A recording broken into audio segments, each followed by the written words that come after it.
Hi, it's Stephen Eels, and welcome to the Hope Device. This is a brand new beginning for all of us. This is module 1. So, right from the start, I would like to say thank you for joining the program and welcome. And I'm looking forward to seeing your exciting new results as the weeks progress. This is a very exciting thing to do.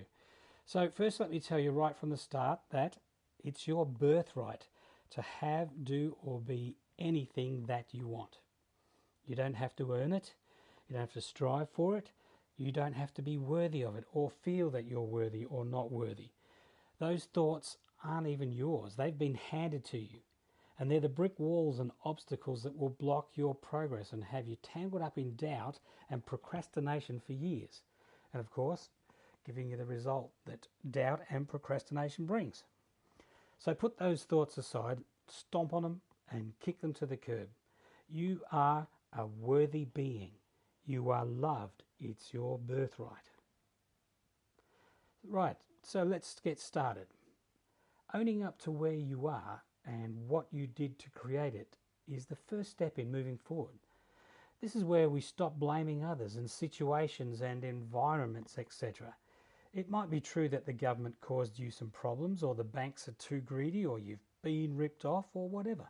We've all been through that. Many times for some of us. But as wise people have often said, let's take care of the things we do have control of and leave behind the things that we have no control of. And that means taking control of yourself. What you do, how you think, what you say, you have control over that. Nobody else has control.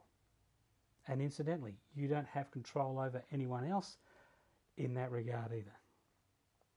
The one thing that I spoke about earlier is simply you owning up to your situation and then with some help and guidance moving forward. All your personal power comes from taking ownership and not looking for excuses or blaming others. This is basically how our responsibility looks. We have the above the line, which is where our personal power is. It's where we take responsibility. We take ownership. We find a solution, a cure. We plan. We change ourselves. And we listen to people who have already done what we want to achieve. Taking responsibility and taking ownership is looking at our life and saying, okay, I made the choices that brought me here. I chose that partner. I chose that job. I chose that situation. I chose to live in this house. I bought that car. I decided to have 7 children. Whatever your choices are, they are the reason why you are. And it works both ways. All the things that you can look at in your life in appreciation and say, man, I love that woman. You know, I really love driving this car. This is a great swimming pool. Whatever the situation, you made those decisions and you should be happy and appreciate. Now, this is where we lose control of our lives, and when we lose control of our power, we become the victim. We have victim mentality. It's where we blame everything else, everyone else. It's the government's fault. It's the bank's fault. It's the people across the road. It's my boss's fault. It's my family's fault. It's my partner's fault. We look for fault. We specifically go looking for other people to blame rather than looking into ourselves and saying, well, okay, I'm owning up to this. Quitting, where things get too hard, we go, okay, I just can't handle it. I don't care if I have to take mediocrity. I'm quitting. I'm out of here. Procrastination, we know what that is. Procrastination means I want to do it, and I'm gonna do it. In fact, I really mean to get that done tomorrow, or even next week. Next week's great. I've just got to watch this TV show, or I've got to chop this wood, or whatever it is. We always put the urgent things in front of the important things. That's procrastination. It's urgent. I've got to watch this TV show now because it'll be off in half an hour. Expecting the worst. That's another way of looking at our life. It's like, when we wake up in the morning, it's like, oh my God, it's going to be another day. I've heard someone else say this, and the way they delivered it is fantastic. Oh my God, another day. Or you can wake up and go, oh my God, another day. It's, expecting the worst or expecting the best. What was Albert Einstein's famous quote about one of the hardest decisions we get to make is deciding whether the universe is a friendly place or it's not. That's us projecting our intention on the world.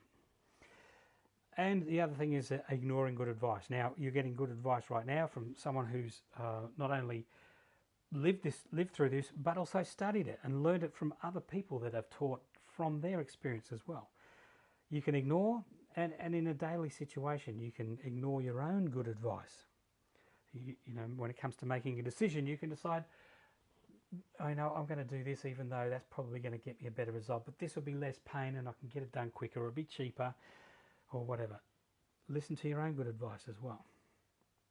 Okay, so knowing where you are truly at right at this moment and being honest about all the areas of your life is the first step in the direction of your goals. There's no point in setting an end goal for yourself if you don't know where you are right now. A GPS in your car will always calculate from your starting point, and we have to do the same thing. Write out a truthful starting point.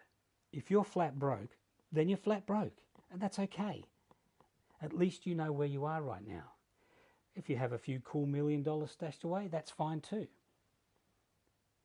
Maybe you're a little unfit or even morbidly obese. Don't be critical of yourself, but do be honest.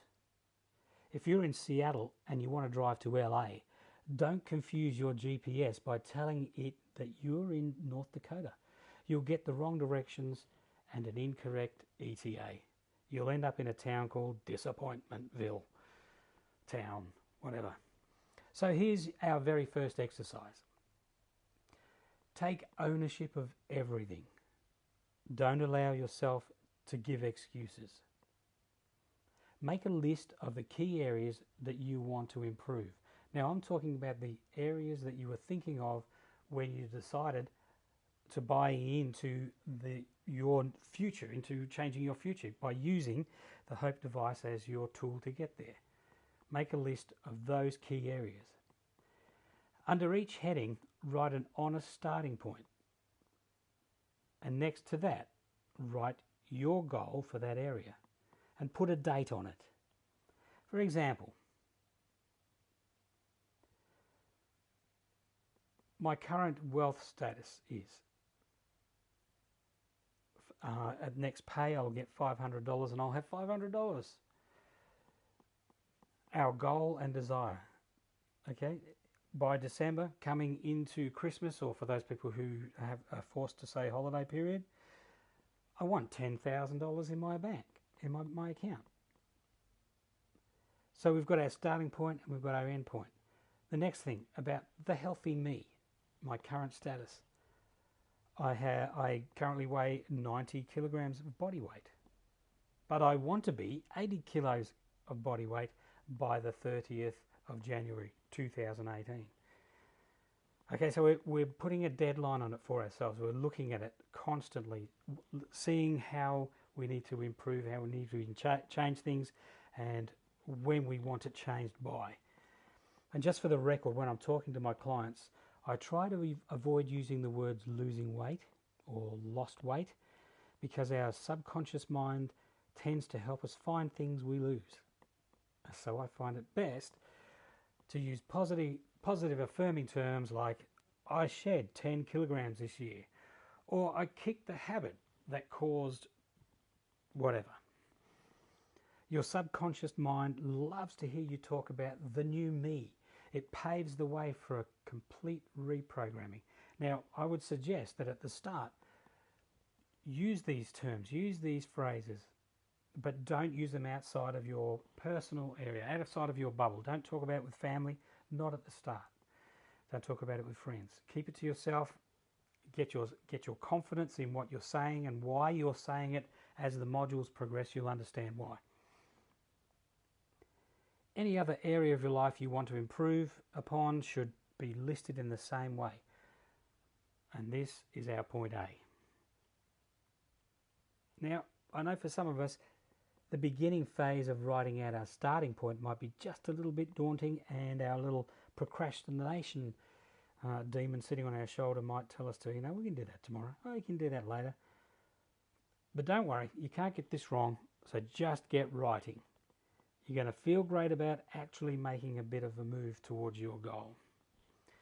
In the next module, in the next module of our course, I'll be talking about how to actually set our goals so we have a clear image in our minds of where we're heading. And everyone's different, so make this specifically about you, not about your partner or your parents or even your kids. This is about you. Now, a lot of the people that I talk to, they like to include their families or their loved ones in their goal setting, and that's fine from one point of view, because they're the people that we love to share things with.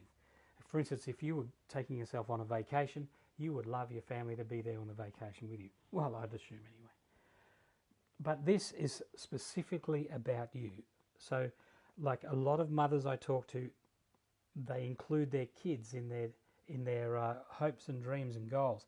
Well, the kids have got their own hopes and dreams and goals, and so has your partner and your parents and your sisters and brothers.